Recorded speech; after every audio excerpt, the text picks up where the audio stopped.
Assalamu alaikum dear students. While following the continuity of the previous lecture, we are still discussing presenting an argument in academic writing. What are the frameworks that we were discussing? Definitely they were the Tolman method and the Peel model. The essays framework is only dependent on the method or the model you adopt. So for an academic argumentative essay, we need to use a rigorous 5-step flow to guide the reader through an idea. It means through our writing, we are giving our reader an idea that how our writing is going to proceed. So before writing an essay or before attempting any question, if I tell you that try to write down at least 3 to 4 points as your outlining of your question, it won't be a bad choice for the practice. So while doing your practice inside the paper, you must develop it. When you attend any lecture, try to develop an outline at the end of your lecture to practice it. Well, that's a good choice for the reason when you are developing your outline from your lecture, now you have a developed outline on the day of your paper. So developing an outline is one of the toughest job of the writers on any topic or for the presenters for any topic. You all know it because you have gone through a number of presentations up till now, that you are unknown what would be the right direction of our presentation or the writing. So if you have developed an outline under the instructions given by your teachers, definitely you are at least 80% on the same line as goes with your lecture plan. So these 5 headings would let you know that these would be your best choice to choose any topic for your outlining. These are so general. Number 1, it should be the introduction. Number 2, I would say it orientation, but it is not an orientation, it would be your linking or claiming the thesis statement. So the first step is your introduction in the paragraphs or in the essays or might be in your research writing. You know, our first chapter in thesis is always an introduction. It states what? It states the context of the situation on which the topic is based, you have chosen, and it states the definite thesis statement, that means the purpose of your writing.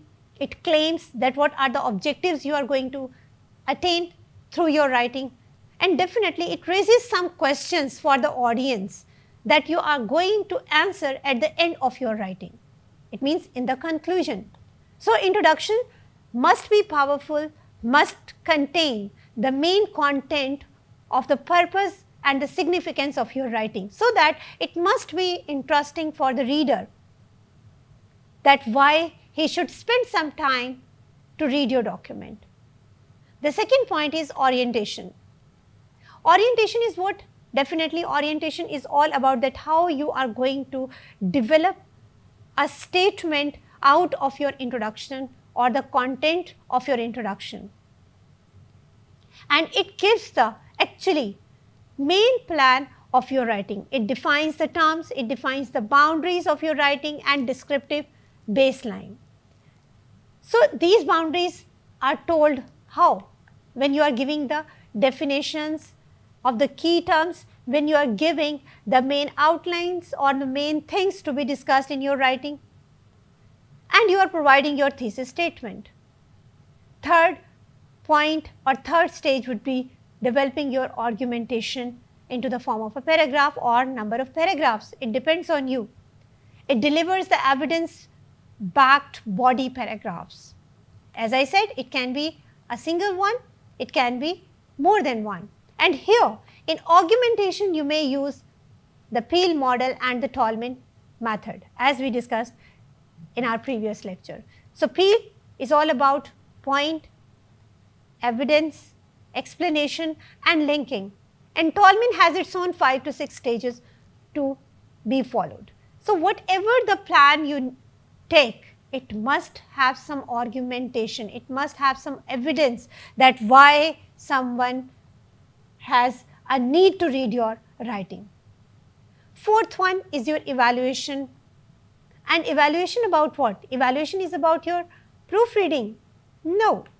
Over here, evaluation means developing your counter argument and give the evidence that your counter argument is just an opposite to the thesis statement you have developed. This is the execution of the rebuttal you have stated. It means the opposite statement, whatever you have stated, that I am going to work out on it.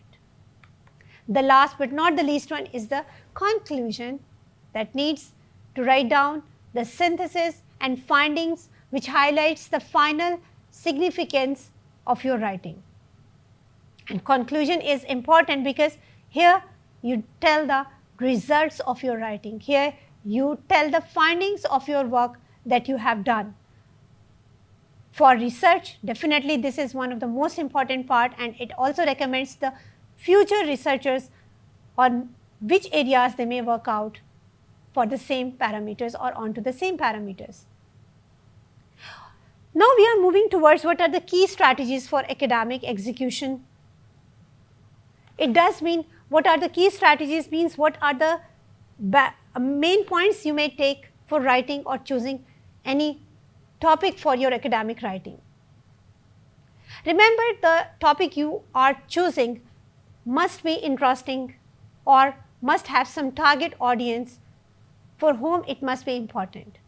So, a charitable counter argument would be an easier job for us to attract our audience when presenting an opponent's perspective. Describe it fairly and objectively without caricaturing it or without mocking it. Strategic rebuttals. It concedes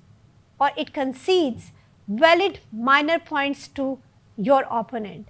Then use stronger evidence to prove why your core argument still wins. It tells the readers that why you are providing your argument which is more important than that of the counter argument. Objective signaling. It means use third person perspective and formal transitions to maintain a rational and non-biased tone. Objective means avoid I or we from your writing and make it possible to write down it is happened, it is chosen, the people choose. So, develop it with the perspective of the third person, your all arguments or the evidences, rather than you are taking it on yourself. Hedging and boosters are important because they are used to develop our cautious language. Like for example, you cannot say, I have concluded or it is only suggested.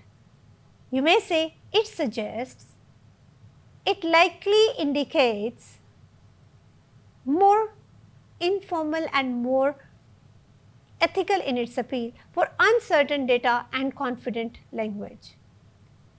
It demonstrates and establishes when your work should be argumentative and why you need it to be written. So, argumentative writing, as it seems is a tough job, now have become a childish gameplay if you have been practicing it from the day we have started to write down or to learn argumentation in our writing. We do argument, we do argue with the people in our life on daily basis. Let's argue in words onto the paper and believe yourself that you can do that. Your belief would bring something productive in you. So, this is what one of the maximum thing I could do for the CSS aspirants, for the PPSC or any competitive exam aspirants I could do at my part. Argumentative essay, it says it is narrative, but let me give you one tip. It may include the justification or the evidence in the form of the tables, charts, diagrams. Yes, you can develop if they are very much relevant to the data you are presenting. For example, flooding needs your mapping to be told that from where to where your flood affected your provinces or the country, the ecosystem which is, disturbing due to our environmental pollution or the things we are facing today. All the things are having their justification in terms of figurative figures as well. But those figures must not be, included too many that your writing will be diminished. It does mean use the figures, use the tables, but do use the words more to explain, to explore your ideas for your audience. This is one of the tips I have brought for the students who want to be the competitive to go for the competitive exams. Will bring more in our upcoming lectures for some new topic and for developing your dictionary skills, for developing your definitely vocabulary skills in a specific context. This is all about our today's debate. Hope to see you in our next lecture with some new topic and with some new ideas for our examinations and for our academic writing. Till that time, have a nice day. Take care.